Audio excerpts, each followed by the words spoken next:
Hello, and welcome to Horrific Tales. In this show we celebrate the creation of independent authors and aspiring writers. Please like and subscribe and share these episodes so we can help our talented friends get as much exposure as possible.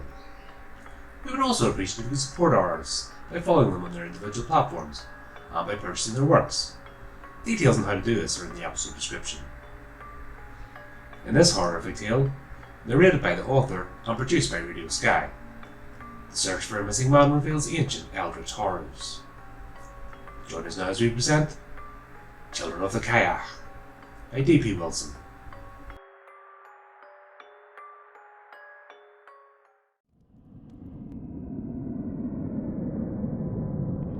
The Children of the Cailleach. They say that something came out of the North Sea before it was the North Sea, long before the vast tsunami that swept the east coast clean of human life, and it's been living in Bankery Forest ever since. In those days, it was all woods and grassland, and you could walk all the way to Denmark. Nowadays, everything's penned in by seas and roads and cities, but there are still forests up there that you can wander in till you die, and whatever lived in them still does. Our people's ancestors called them the Clan na Cailleach, but the ancestors of our ancestors had a different name for them. Those folk knew more, and their stories went back to the land under the sea. Those were the days when you had to travel in groups and be sure to take your spear and your dogs because of the things that lived in the forests. We find bodies out there, and that's good, because we know they haven't been taken. It's when you do sweep searches for days and find nothing that the fear sets in. The old stories come back to haunt you, and a dread of the forest fills you once again. You probably see me as a daft old man, but I was with Search and Rescue for more than 20 years, and I don't give a toss what you think. There's something in those woods. It's ancient, it's evil, and it takes people. I bet they wouldn't even let you see the reports. They're all confidential to protect the victims' families. Aye, right.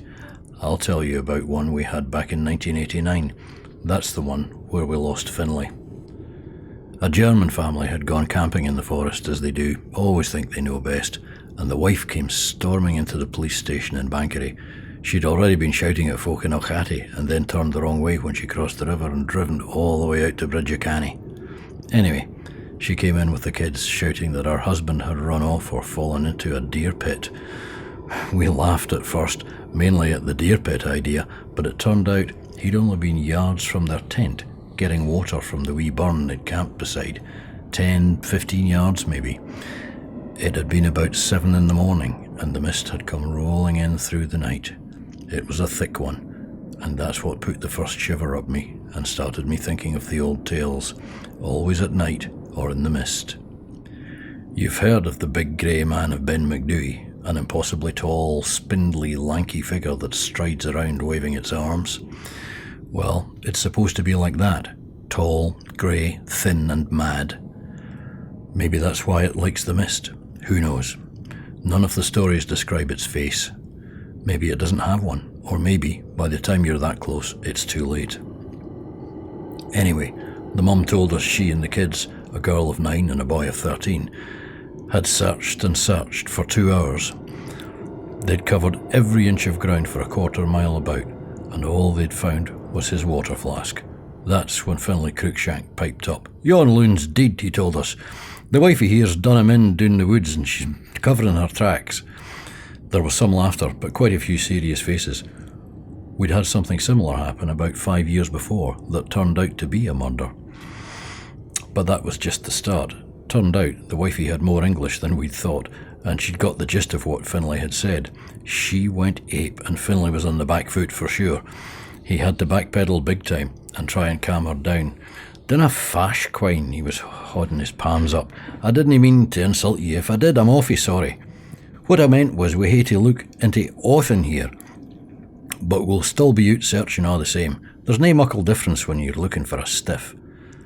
You can only imagine how it went from there, but we eventually got things calmed down and got the details and last known location of the missing person. The teams were called together, and we drove out to the scene, which turned out to be way out past Finzine, up near the Altdunny along Fungal Road. The mist was still down, and the place was disorienting as hell. Creepy too.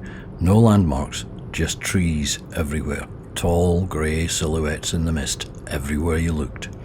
Thing is, we kept driving, and she just kept saying, no, no. She had got completely turned around, and we ended up taking old forestry tracks as far as the Burnabooney. You can laugh, but it was the boonies all right. Nothing for miles but the forest, flat land and a few streams. If you had one of those to navigate by, you were lucky, because they all ended up in the River Dee eventually. It was mid-afternoon till we found their tent, and the scene was just as she had described, with a little stream about 15 yards away. The woman showed us where she had found her husband's flask, and the kids ran to pick up their Walkman. We could see that the ground had been pretty well trampled all around the tent, but the farther away you got, the fresher things were. Some of us were ghillies and trackers, and we kept everyone else back while we slowly examined the ground in detail, taking our sweet time about it. We walked outwards in a spiral pattern from the tent until we got to the burn, and that's when things started to get weird. We had identified the husband's tracks, and, sure enough, we found some down at the wee stream. They seemed to cross it at one point and start out away from the tent, but then they just stopped. I don't mean he stood still or turned around. I mean they simply disappeared. I think Finlay was the first one to notice that. He was always the best of us, but he said nothing until Archie Sangster and I also came to a stop and began looking at each other. "Aye," Finlay said quietly before getting down on his belly and squinting at the ground all around the area where the tracks stopped. After about 20 minutes he stood up, stretched out his back, then indicated an area and said, "What do you think, boys?" While Archie and I crawled around on our bellies, Finlay sat down against a tree and rolled a cigarette. He was finished it before we were done. I couldn't see anything at first, but that's because I was looking in the wrong way. I was looking for human or animal tracks, a certain range of shapes and sizes, things I was familiar with. But when I simply lay down and looked at the depressions in the turf, I began to see what had got Finlay's attention. There was a series of shallow depressions in the ground, only just visible and about 20 inches long. If you studied them very carefully, they were roughly shaped like a human foot, but one that had been distorted in a hall of mirrors, long and narrow. Sometimes you thought you could make out toes, mostly not. They were spaced around 3 to 4 yards apart. That was the step length right to left, and they appeared to be coming in from the far reaches of the forest. They stopped about 5 yards from where the husband's prints disappeared, and then turned around and made back in roughly the direction they had come. Were they deeper, like whatever made them was carrying something? Maybe. All three of us exchanged long looks before anyone said anything. "We have to follow it." Finlay was the first to speak, but he wasn't giving much away. Another short silence before I said, "Aye." Archie just nodded. We were all very subdued, and I could see the colour of the other two had drained a bit. The first sweep search had been organised and was heading out at 90 degrees to our direction, so help wouldn't be that far away. "My gun's in the jeep," Finlay said, and once his deer rifle was over his shoulder, we all set out in line abreast. I carried a big skinning knife, and I know Archie did too. The going was very slow, and no one said a word as we tried to follow the nearly non-existent trail. I had a tingle between the shoulder blades and a creepy feeling of being watched. The other two were glancing over their shoulders more than usual and walking hunched up and sullen.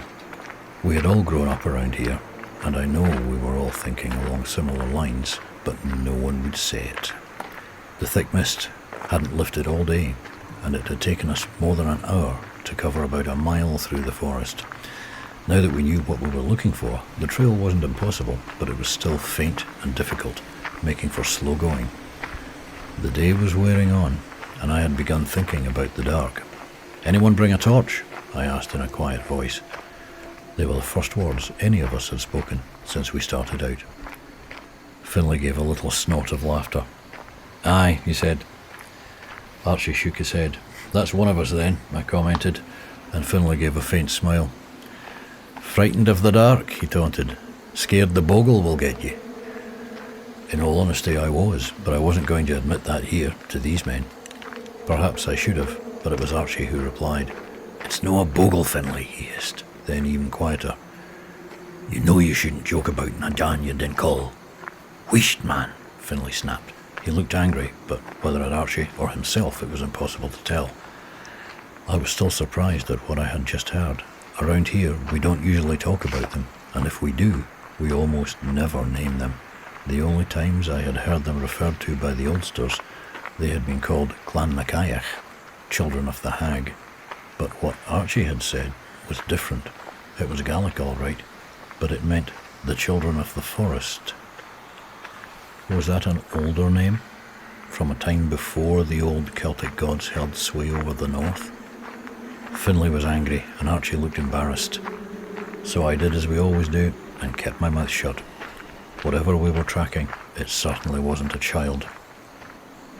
After another hour, the light was beginning to fade, and we thought about turning back. We should have. But the trail was still leading us on, and we knew that by morning it would have all but vanished. So we exchanged glances, but no one said a word, and we pressed on. An hour after that, it was fully dark, and we were tracking by torchlight, which isn't as difficult as it sounds. If you hold the torch close to the ground and shine its light at a shallow angle, it can actually cause prints to stand out even more. At any rate, we were no slower. What's more, the mist appeared to have thinned a little, and there was a full moon. Its light permeated the mist and made it glow. I don't know if you've ever seen that happen, but it can be quite magical. That night, however, it was just plain creepy. Eventually, even going slow and using the torch, we lost the trail. Nothing mysterious. The ground just got harder and the trail fainter until none of us could make out anything at all. I, for one, was secretly relieved.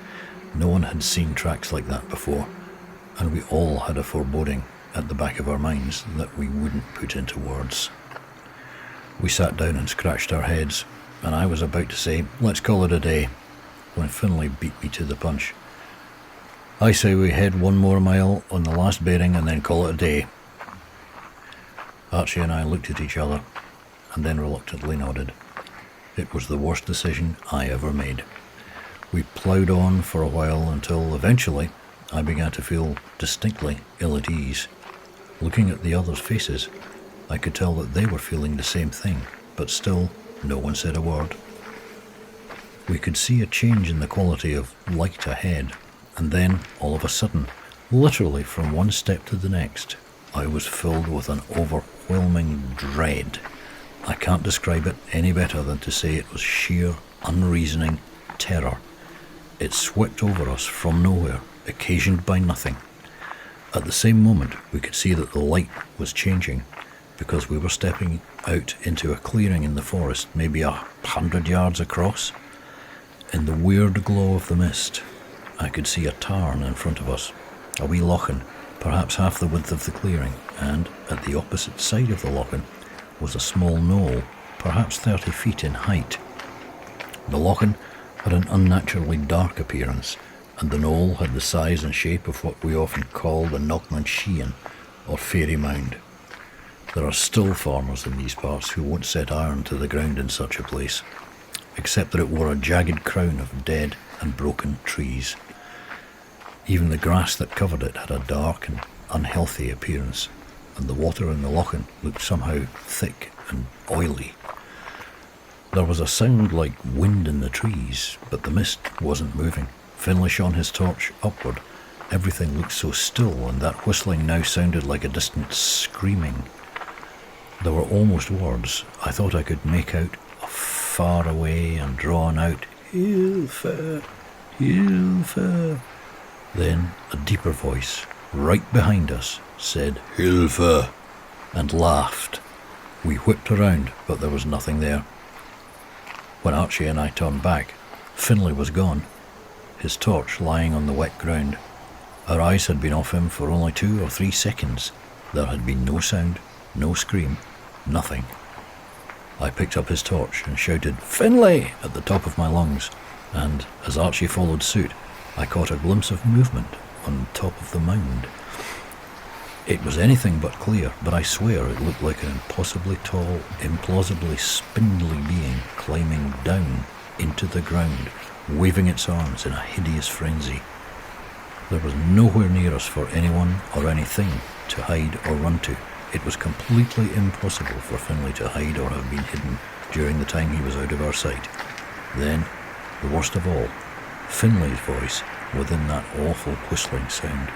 There were only 3 words, but they got louder and louder as if the source of the voice was rushing towards us. The last words I heard Finlay Cruikshank utter were, "Run! Run! Run!" To our everlasting shame, we did just that. We bolted. I held Finlay's torch, and we weren't tracking anything now. We ran back the way we had come, and there was a loud, deep groan like a ship's timbers about to burst. It sounded as if it came from under the ground, beneath our feet, and we couldn't seem to reach the timberline at the edge of the clearing. "Come on," I gasped, and pushed Archie between his shoulders. I had never seen my friend's face contorted like that before. It was deeply shocking. I'm telling you, we sprinted for a good 5 minutes without ever getting any closer to the trees, while the laughing and groaning came from beneath and behind us. It was only when, in a last desperate and unconscious act, I grabbed Archie's hand and we struggled together, that we were suddenly among the trees. Not just among trees, but a good half of the way back to where we had started, at that poor German family's tent. Not long before we reached it, we heard people calling our names, and we answered with more relief than I have words to express. It was the others. They had completed a big sweep search, covering 1 whole quadrant of the designated area. They found nothing. When they inevitably asked us where Finlay had got to, Archie and I exchanged a glance. "We got separated around 3 miles out," I said. "I don't think any of us know that part of the country well. We're more from the east of here."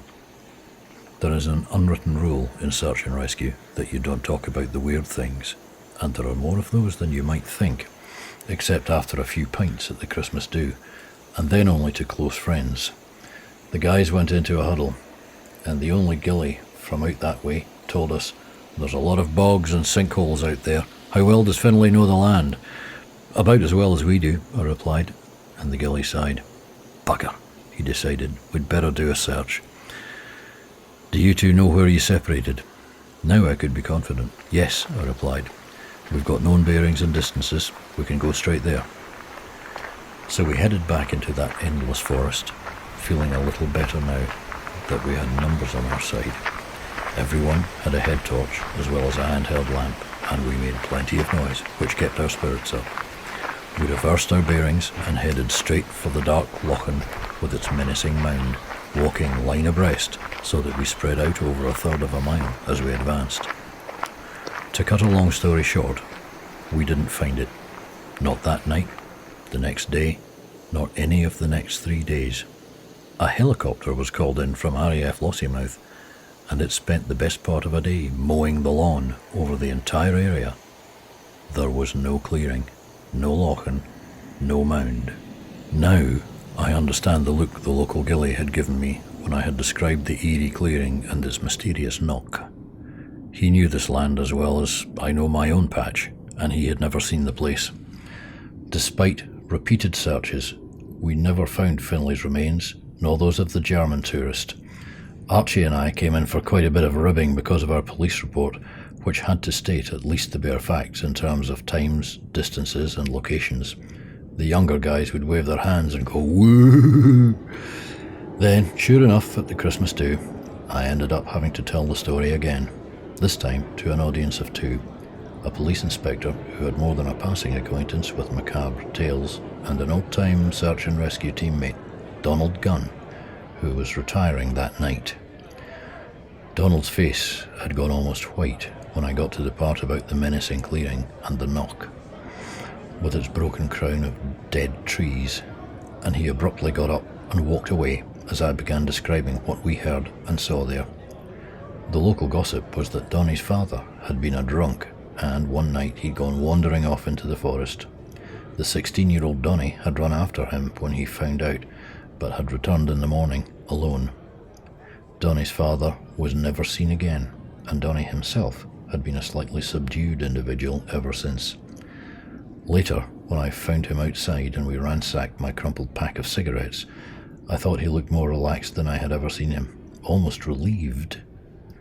I put it down to his retirement until he placed a hand that was still very strong on my arm, looked me straight in the eye, and said quietly, "Don't ever talk about it, and pray you never find that place again."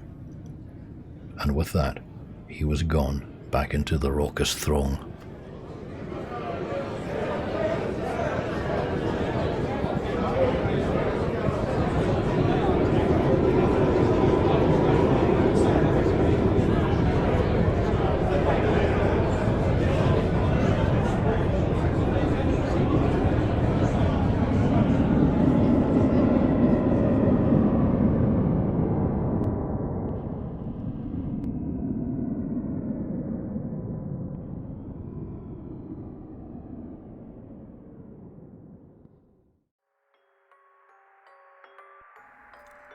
Well, we hope that you enjoyed our latest horrific tale. If you want to keep up to date with future episodes, then subscribe to our YouTube channel and follow our social media pages.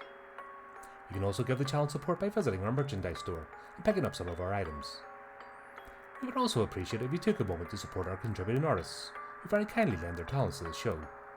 Check out the links in the description to see how you can do this. Well, that just leaves me to say, until next time my friends, keep it creepy, keep it horrific.